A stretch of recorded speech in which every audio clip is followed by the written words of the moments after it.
Hi everyone, my name's Adelaide Fitton, and today I'm going to be teaching you guys about the topic of eutrophication. Now, what is eutrophication? Eutrophication is the over-enrichment of a body of water which will cause excessive growth of algae blooms in aquatic plants, as well as the death of animal life due to a lack of oxygen. So, how does it occur?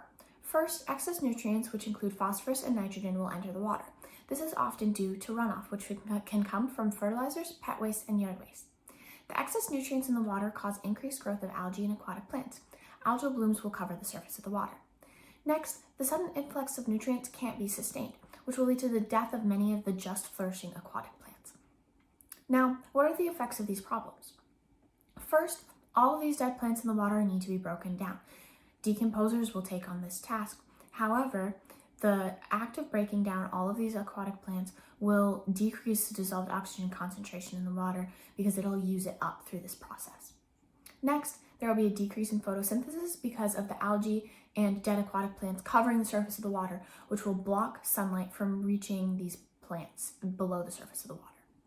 This causes a lot of animal death because animals need dissolved oxygen to survive, and decomposers are using up dissolved oxygen while plants cannot perform photosynthesis to increase the dissolved oxygen concentration in the water.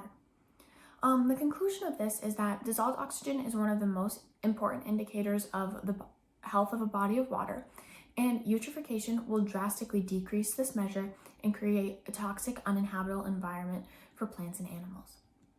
What can we do about it? There are several different solutions for us to solve the issue of eutrophication, and a lot of what we want to do is going to start at the first step, which is runoff. So what we want to do is decrease the concentration of nitrogen and phosphorus in runoff, and I have 3 strategies for this today. One is keeping trash from entering bodies of water. This is a really simple one that will decrease any nutrients that get in the water and help stop the process of eutrophication. Next is going to be composting. Keeping these nutrient-rich compostable materials out of landfills is significantly going to decrease the amount of excess nutrients getting into the water. And third is rain gardens, which will help create a habitat for animals on the land and will also help filter water through several layers of rock.